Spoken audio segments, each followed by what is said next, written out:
डांग के आदिवासियों की सांस्कृतिक अस्मिता और संवैधानिक अधिकारों की रक्षा के लिए भारत आदिवासी संविधान सेना मैदान में। रिपोर्टर जाकिर जंकार, अहवा, डांग।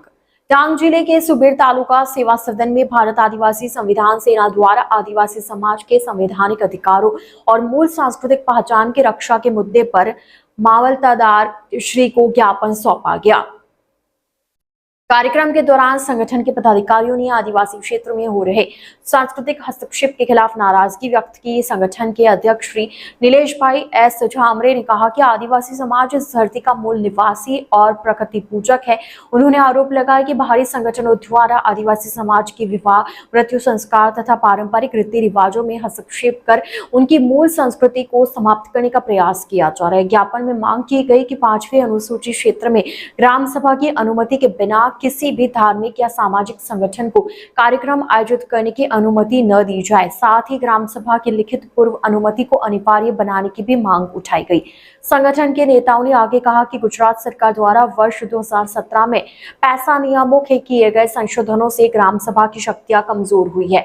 इसलिए झारखंड राज्य के वर्ष 2024 के पैसा मॉडल की तर्ज पर गुजरात में भी ग्राम सभा को जल, जमीन और जंगल पर पूर्ण स्वायत्तता दिए जाने की मांग की गई।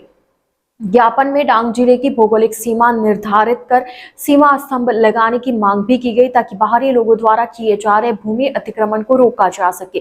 इस अवसर पर डांग जिला भारत आदिवासी संविधान सेना के अध्यक्ष श्री नीलेश भाई एस झामरे, उपाध्यक्ष श्री सतीश भाई एफ गायकवाड़, मंत्री श्री उमेश भाई, अमृत भाई पवार, प्रवीण भाई, शंकर भाई वाडू, जगन भाई, बेंडू भाई साप्टा, राजेश भाई, मंगू भाई गावित सहित बड़ी संख्या में कार्यकर्ता और आदिवासी समाज के अग्रणी उपस्थित रहे। संगठन की ओर से चेतावनी दी गई कि यदि उनकी संवैधानिक मांगों पर जल्द अमल नहीं किया गया तो आने वाले समय में पूरे जिले में जन आंदोलन शुरू किया जाएगा। ज्ञापन की प्रतिलिपि राज्यपाल, राष्ट्रपति तथा राष्ट्रीय अनुसूचित जनजाति आयोग को भी भेजी गई।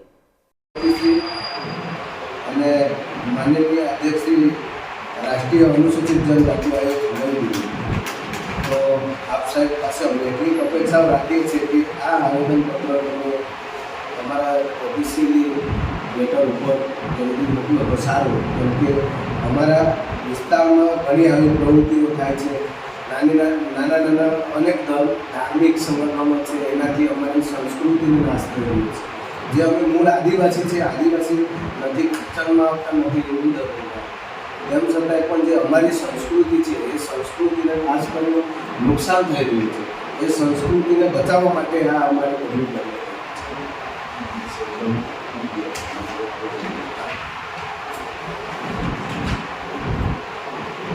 જોહાર જય આદિવાસી।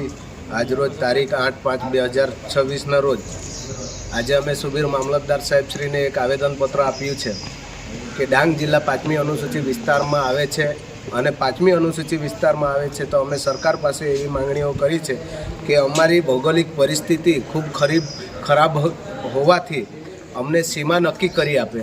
સરકાર અમારા ડાંગ જિલ્લા 5મી અનુસૂચિ વિસ્તારમાં આવે છે કે કેમ એની સીમા અમને નક્કી કરી આપે। અને બીજી વાત, અમારી આદિવાસી સમાજ અમે એક પ્રાકૃતિક પૂંજક છે। અમે નથી હિન્દુ ધર્મમાં આવતા, નથી ક્રિશ્ચન ધર્મમાં આવતા। આદિવાસી સમાજ એક પ્રાકૃતિક પૂંજક છે અને અમારી સંસ્કૃતિને ઘણું નુકસાન થઈ રહ્યું છે। જેથી કરીને અમે સરકાર પાસે એટલી માંગ કરી છે કે જેટલું વહેલું જે સંગઠનો દ્વારા, અનેક સંગઠનો દ્વારા અમારા આદિવાસી સમાજની સંસ્કૃતિને કચડવાની વાત કરે છે, જેથી કરીને સરકાર આ મીડિયાના માધ્યમથી ધ્યાને લઈ અને તાત્કાલિક ધોરણે 5મી અનુસૂચિત વિસ્તારની સીમા નક્કી કરી આપે। ત્રીજો મુદ્દો છે પેસા એક્ટ। 1996માં ગુજરાત રાજ્યની અંદર પેસા એક્ટ કાયદો બન્યો છે। એમાં ગ્રામસભાને સર્વ સત્તા આપી છે કે ડાંગ કોઈ પણ 5મી અનુસૂચિત વિસ્તારના અંદર કોઈ પણ પ્રોજેક્ટ લાવવાના હોય કે વિકાસના કામ કરવું હોય તો ગ્રામસભાને સત્તા આપેલી છે કે ગ્રામસભાની પૂર્વે મંજૂરી વગર એ લોકો બહારથી કોઈ પણ વ્યક્તિ ઘૂસી ના શકે।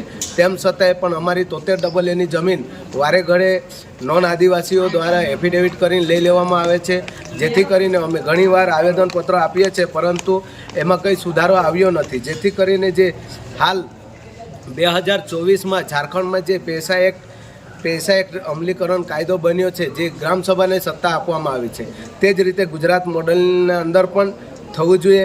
અને ભારતીય બંધારણની કલમ 244(1) ભંગ થઈ રહ્યો છે, જેથી કરીને આજે અમે મામલતદાર સાહેબશ્રીને સંબોધી અને ગુજરાત રાજ્યના રાજ્યપાલ, ભારત દેશના રાષ્ટ્રપતિ અને ભારત દેશની જે એક અનુસૂચિત જનજાતિ રાષ્ટ્રીય અનુસૂચિત જનજાતિ આયોગ જે નવી દિલ્હી છે એમને પણ આજે અમે આપ્યું છે. હિન્દુ મેરેજ એક્ટ 1955માં આદિવાસી સમાજ કોઈપણ ધર્મકોડમાં આવતા નથી, જેથી કરીને આ આવેદનપત્ર થકી તાત્કાલિક ધોરણે સરકાર શ્રી દ્વારા જે એક્શન લેવામાં નહીં આવશે તો આવનારા દિવસોના અંદર ઉગ્ર આંદોલનો થશે. તેની તમામે તમામ જવાબદારી સરકારી તંત્રની રહેશે.